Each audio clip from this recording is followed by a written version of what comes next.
ಯಾವುದೇ ಕಾರ್ಯದಲ್ಲಾದರೂ ಪ್ರಯತ್ನವಿಲ್ಲದೆ ನಾವು ನಮ್ಮ ಕನಸುಗಳನ್ನು ಎಂದಿಗೂ ನನಸಾಗಿಸೋಕೆ ಸಾಧ್ಯ ಇಲ್ಲ ಅಲ್ವಾ? ಕಂಡಂಥ ಕನಸನ್ನು ನನಸಾಗಿಸೋಕೆ ಸಾಕಷ್ಟು ಶ್ರಮವನ್ನು ಪಡಬೇಕು.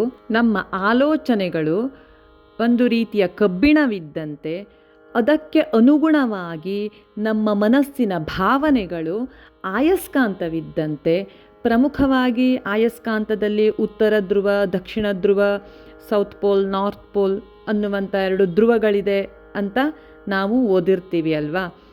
ಹೇಗೆ ಆಯಸ್ಕಾಂತ ಕಬ್ಬಿಣವನ್ನು ತನ್ನ ಕಡೆ ಆಕರ್ಷಿಸುತ್ತೋ ಹಾಗೆ ನಿಮ್ಮ ಆಲೋಚನೆಗಳು ಉತ್ತಮವಾಗಿದ್ದರೆ, ಒಳ್ಳೆಯ ಆಲೋಚನೆಗಳಾಗಿದ್ದರೆ, ಧನಾತ್ಮಕ ಚಿಂತನೆಗಳನ್ನು ಹೆಚ್ಚು ಹೆಚ್ಚು ಆಕರ್ಷಿಸುತ್ತೆ, ಆಯಸ್ಕಾಂತದಂತೆ ಕೆಲಸವನ್ನು ಮಾಡುತ್ತೆ.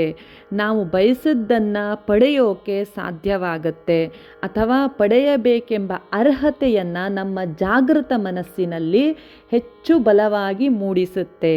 ನೀವು ಏನಾಗೋಕೆ ಬಯಸ್ತೀರೋ ಆ ವಿಷಯದ ಕುರಿತು ನಿಮ್ಮ ಫೋಕಸ್ ಇರಲಿ ಹೊರತು ನೀವು ಚಿಂತಿಸುವ ಬೇಡದಿರುವ ವಿಷಯಗಳನ್ನು ಕುರಿತಲ್ಲ.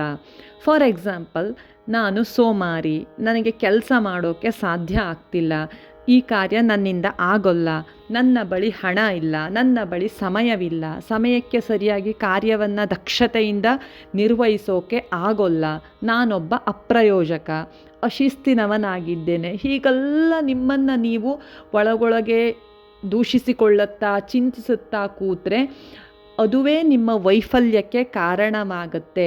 ಯಾಕಂದರೆ ನಿಧಾನವಾಗಿ ನಿಮ್ಮ ಮನಸ್ಸು ಈ ಎಲ್ಲ ಚಿಂತನೆಗಳನ್ನು ಒಪ್ಪಿಕೊಂಡು ಬಿಡುತ್ತೆ. ನೀವು ಈ ರೀತಿಯ ಆಲೋಚನೆಗಳನ್ನು ಮಾಡಿದಾಗ ನಿಮ್ಮ ಮನಸ್ಸು ಆಟೋಮೆಟಿಕ್ಲಿ ಯಾವುದೇ ಕೆಲಸವನ್ನು ಮಾಡೋಕೆ ಬಿಡದೆ ನಾನು ಅಸಮರ್ಥ ಎಂಬ ನಂಬಿಕೆಯನ್ನೇ ಬಲಪಡಿಸುತ್ತಾ ಹೋಗುತ್ತೆ. ಸೊ ನಿಮ್ಮ ಸಮಯ, ಸ್ಥಿತಿ, ಪರಿಸ್ಥಿತಿಗಳು ಹೇಗೇ ಇರಲಿ, ನಿಮ್ಮನ್ನು ನೀವು ಖುಷಿಯಾಗಿಟ್ಕೊಳ್ಳಿ.